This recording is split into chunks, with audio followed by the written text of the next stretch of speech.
কি তারা পারিবারিকভাবে শান্তিতে বসবাস করতে পারবে না। এই জন্য কোরআনের হুকুম, নবীর সুন্নাহ অনুযায়ী আমাদের পরিবারকে গঠন করতে হবে। স্ত্রীদের সাথে এমনভাবে ব্যবহার করতে হবে যেমনভাবে আমাদের প্রিয় নবী মুহাম্মদুর রাসূলুল্লাহ সাল্লাল্লাহু আলাইহি ওয়াসাল্লাম করেছিলেন।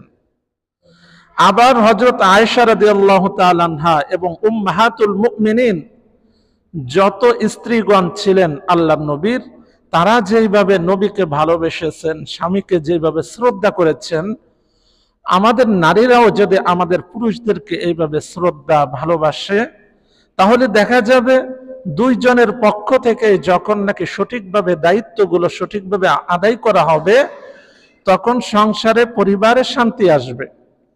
নতুবা স্বামীর থেকে ভুল হলেও সংসারে অশান্তি, আবার স্ত্রীর থেকে ভুল হলেও সংসারে অশান্তি আসবে।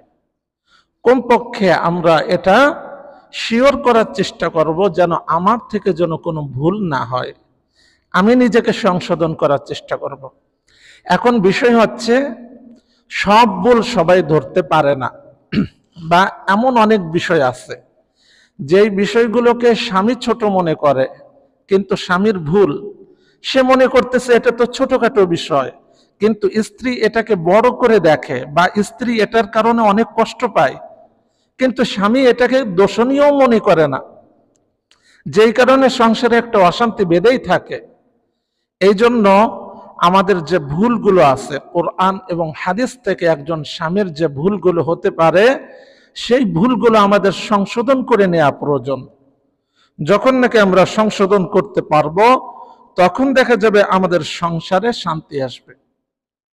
প্রিয় নবী মুহাম্মদুর রাসূলুল্লাহ সাল্লাল্লাহু আলাইহি ওয়াসাল্লাম বলেন, খায়রুকুম খায়রুকুম লিআহলিহি, ওই স্বামী উত্তম, ওই পুরুষই উত্তম যে তার আহাল পরিবার পরিজনদের নিকট উত্তম।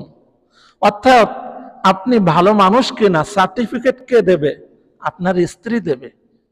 আপনার স্ত্রী যদি আপনাকে ভালো বলে, না আমার স্বামীটা ভালো, তাহলে আপনি ভালো। আর যদি সে সার্টিফিকেট দেয় না আপনি খারাপ, তাহলে আপনি বোঝা যাবে আপনার মধ্যে দোষ আছে। কারণ কি? এর কারণ হচ্ছে বাহিরের মানুষ ভিতরগত অভ্যন্তরীণ সব বিষয় বুঝে না।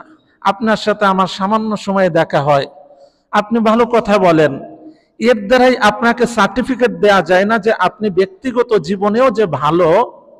এটা স্ত্রী বলতে পারে যে তার মধ্যে কোন কোন ভালো গুণগুলো আছে, তার স্বভাব কেমন। তাহলে এই যে ভালো বিষয়গুলো, এটা স্ত্রী বলতে